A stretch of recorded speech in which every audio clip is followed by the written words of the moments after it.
The untold side of Samuel Doe. The truths buried in the jungle, how a 28-year-old Master Sergeant's coup, hailed as liberation, unleashed a decade of terror and plunged Liberia into a catastrophic civil war. When Master Sergeant Samuel Canyon Doe seized power in Liberia in April 1980, it felt like a tectonic shift. His dramatic, pre-dawn coup shattered a century of political and economic domination by the Americo-Liberian elite. For many indigenous Liberians, it was a moment of profound hope. Yet, this hopeful rupture would set the nation careening toward catastrophe. What history tends to remember are the stark, violent headlines. The midnight storming of the executive mansion, the public execution of 13 government officials on a Monrovia beach, and the grainy, horrifying videotape of Doe's own final hours. But hidden behind these brutal images are the quieter, darker truths that explain how a promise of revolution became a decade of ruin. These are the stories of mass graves swallowed by the rainforest, of villages methodically razed off the map, and of foreign interests cutting deals in the shadows of a failing state. A coup that promised justice before dawn on April 12, 1980, Doe and a small group of enlisted men from indigenous backgrounds stormed the presidential palace and overthrew President William Tolbert. The coup was swift and bloody. Within days, 13 of Tolbert's highest-ranking officials were tied to poles on a public beach and executed by firing squad. The spectacle was framed as righteous justice for a corrupt and out-of-touch elite, but for many Liberians, it marked the terrifying moment when public killing became an accepted language of power. Eyewitnesses and U.S. diplomats later described the chaos and score-settling that swept through Monrovia as haphazard arrests and purges became the new norm. The United States, prioritizing its Cold War logistics and intelligence facilities in Liberia, quickly threw its weight behind the new regime. In the first few years of Doe's rule, Washington funneled roughly $500 million in assistance into the country. This strategic bet bought the U.S. continued access, but it did not buy reform. Instead, it insulated a pattern of abuse that was hardening into a new, more brutal order as Doe centralized power and stacked the security forces with loyalists from his own Kron ethnic group. It marked the terrifying moment when public killing became an accepted language of power. Elections without choice, law without limits. Doe had promised a swift return to civilian rule, but the 1985 presidential election was a masterclass in fraud. The process was so blatantly rigged that it became a national tragedy. Ballots were whisked away to a secret counting location, opposition figures were harassed, jailed, or killed, and the final results were shamelessly massaged to give Doe an outright majority, sparing him a runoff he was widely expected to lose. Weeks later, General Thomas Kwankpa, once Doe's close ally and co-conspirator in the 1980 coup, attempted to overthrow him. When the counter-coup failed, the retribution was savage. Kron units loyal to Doe dragged Kwankpa's mutilated body through the streets of Monrovia. Chilling reports of ritual cannibalism circulated. The reprisals that followed were a clear turning point. No longer just an authoritarian regime, Doe's government began to practice systematic terror, carrying out summary executions and inflicting blanket punishment on anyone perceived to be an opponent. The jungle remembers by late 1989, the chickens came home to roost. Charles Taylor, a former official in Doe's government, launched an insurgency crossing from Côte d'Ivoire into Liberia's Nimba County. The government's response was not a targeted counterinsurgency, but a campaign of collective punishment against the GO and Mano ethnic groups who were suspected of supporting the rebels. Government forces torched entire villages, hunted civilians through the forests, and left behind mass graves for the jungle to consume. Witnesses later described the retaliation as both ethnic and political, a scorched earth campaign that set fire to the country's fragile social fabric. This spiral of revenge and fear was the true beginning of Liberia's first civil war. The regime's descent reached its nadir on July 29, 1990.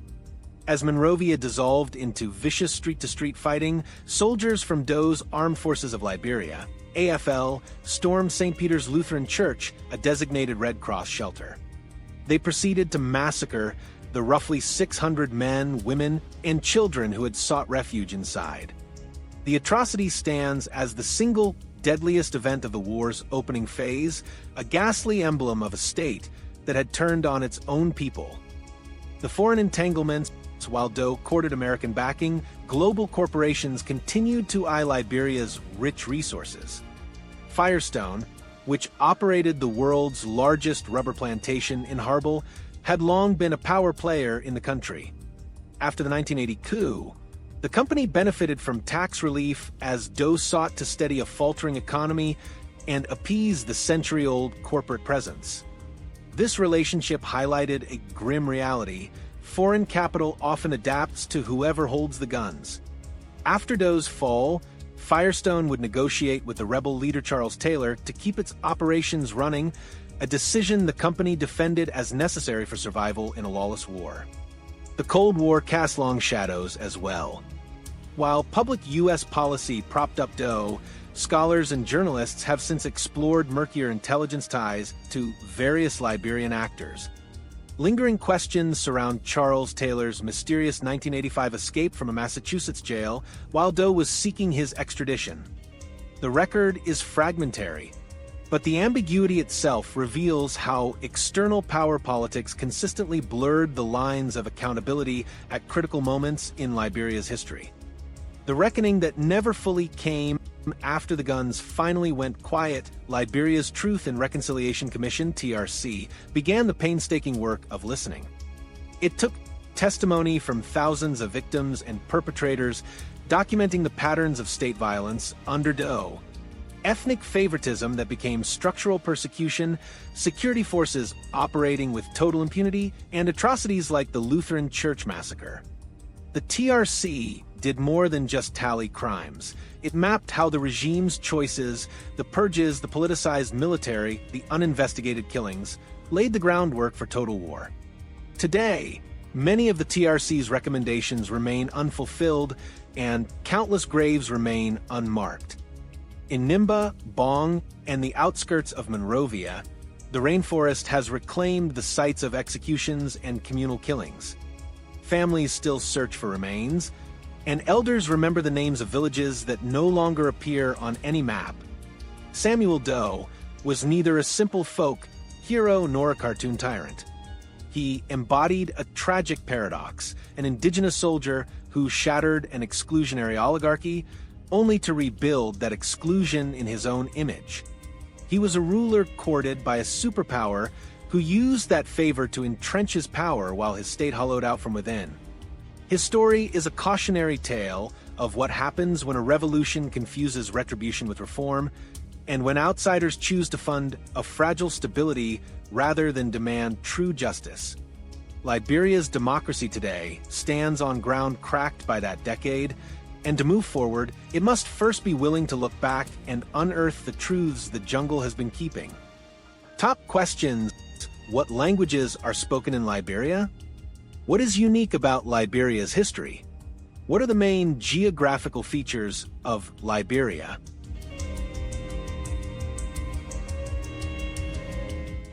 Who was the first woman elected as a head of state in Africa? Liberia, country along the coast of Western Africa. Liberia's terrain ranges from the low and sandy coastal plains to rolling hills and dissected plateau further inland. The country is home to a lush rainforest containing a rich diversity of flora and fauna. Liberia is the only black state in Africa never subjected to colonial rule, and is Africa's oldest republic. It was established on land acquired for people who formerly had been enslaved in the United States by the American Colonization Society, which founded a colony at Cape Mesurado in 1821. In 1824, the territory was named Liberia, and its main settlement was named Monrovia, which is the present-day capital. Liberian independence was proclaimed in 1847, and its boundaries were expanded. The country enjoyed relative stability until a rebellion in 1989 escalated into a destructive civil war in the 1990s that did not fully cease until 2003. The country's first post-conflict elections, held in 2005, were noteworthy for the election of Ellen Johnson Sirleaf to the presidency, as she was the first woman to be elected head of state in Africa. Head of state and government, President Joseph Boakai. Population 2025 EST 5,655,000. Form of government: multi-party republic with 2 legislative bodies. Liberian Senate, House of Representatives. Official language English. Official name Republic of Liberia. Total area SQ-CAM 97,081. Total area SQ-ME 37,483. Monetary unit Liberian dollar. L dollar. Urban-rural population: urban 2024 54.1%, rural 2024 45.9%. Life expectancy at birth: male 2022 55.6 years, female 2022 61.2 years. Literacy percentage of population age 15 and over literate: male 2017 63%, female 2017 34%. NI per capita U.S. dollar 2023 710. Hashtag land.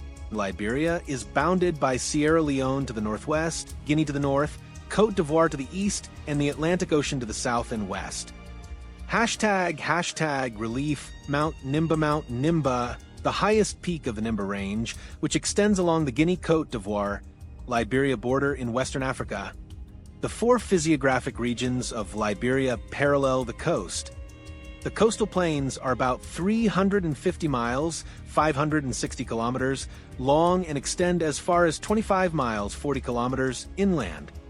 They are low and sandy, with miles of beaches interspersed with bar-enclosed lagoons, mangrove swamps, and a few rocky promontories. The highest being Cape Mount, about 1,000 feet, 305 meters in elevation, in the northwest, Cape Mesurado in Monrovia, and Cape Palmas in the southeast.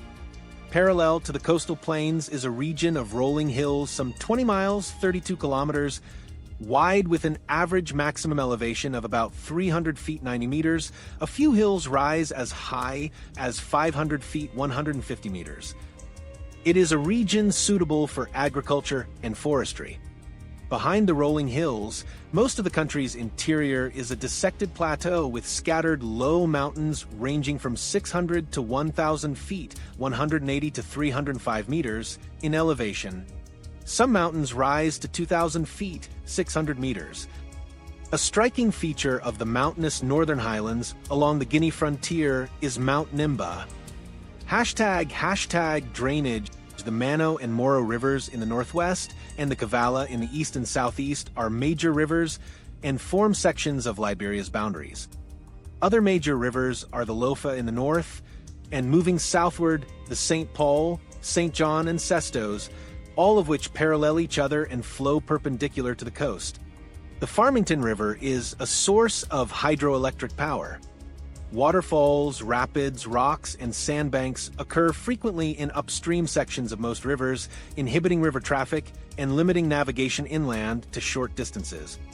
During the rainy season, there is often severe flooding in the coastal plains. Britannica quizzed which country is larger by population.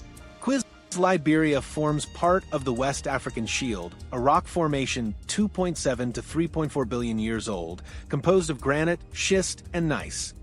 In Liberia, the shield has been intensely folded and faulted, and is interspersed with iron-bearing formations known as itabirites. Along the coast lie beds of sandstone, with occasional crystalline rock outcrops. Monrovia stands on such an outcropping, a ridge of diabase, a dark-colored, fine-grained rock. Hashtag soils. 4 types of soil are found in Liberia. Latisols of low to medium fertility occur in rolling hill country and cover about 3/4 of the total land surface. Shallow, coarse lithosols in the hilly and rugged terrain cover about 1/8 of the land. Infertile regisols or sandy soils are found along the coastal plains. Highly fertile alluvial soils represent a small percentage of the land area and are utilized largely for agriculture. Hashtag climate. The climate, especially on the coast, is warm and humid year-round, dominated by a dry season from November to April and by a rainy season from May to October. The dusty and dry harmattan desert winds blow from the Sahara to the coast in December, bringing relief from the high relative humidity. Deforestation and drought in the Sahel have affected the climate, lengthening the dry season by almost a month in some areas. Mean annual temperatures range between 65 degrees Fahrenheit 18 degrees Celsius in the Northern Highlands to 80 degrees Fahrenheit 27 degrees Celsius along the coast. Rainfall is irregular, and the rainy season varies in intensity and begins earlier at the coast than in the interior. The greatest amount of rainfall, 205 inches, 5,200 millimeters, occurs at Cape Mount and diminishes inland to about 70 inches, 1,800 millimeters, on the Central Plateau. The interior has hot but pleasant days and cool nights during the dry season. Hashtag plant and animal life. Liberia has year-round evergreen vegetation. Many trees such as red ironwood, camwood, wismore, teak, and mahogany are valuable but occur with other species, preventing easy harvest. Other trees of value are rubber, cacao, coffee, and the raffia palm. A pygmy hippopotamus in Liberia, a rare pygmy hippopotamus _hexaprotodon liberiensis also known as _Choropsis liberiensis in Liberia. Pygmy hippos are about the size of a domestic pig. The International Union for Conservation of Nature has classified the pygmy hippo as endangered since 2006. Liberia's rainforest used to abound with animals such as monkeys, chimpanzees, small antelopes, pygmy hippopotamuses, and anteaters. However, these animals, along with the already threatened elephants, bush cows, shorthorn buffalo, and leopards, were hunted for food during the Civil War. Their populations are recovering. There are many reptiles, including 3 types of crocodiles and at least 8 poisonous snakes. There are several unique species of bats and birds, and scorpions, lizards, and fishes are numerous. Sapo National Park, established in 1983 in the country's southeast, was expanded in 2003 to encompass an area of some 700 square miles, 1,800 square kilometers. The 2000s saw an expansion of protected regions in Liberia, with new and enlarged wildlife reserves at Gola National Forest, the Wanajeezy National Forest Reserve, and Lake Piso, and ecotourism was seen as a potential growth industry for the country.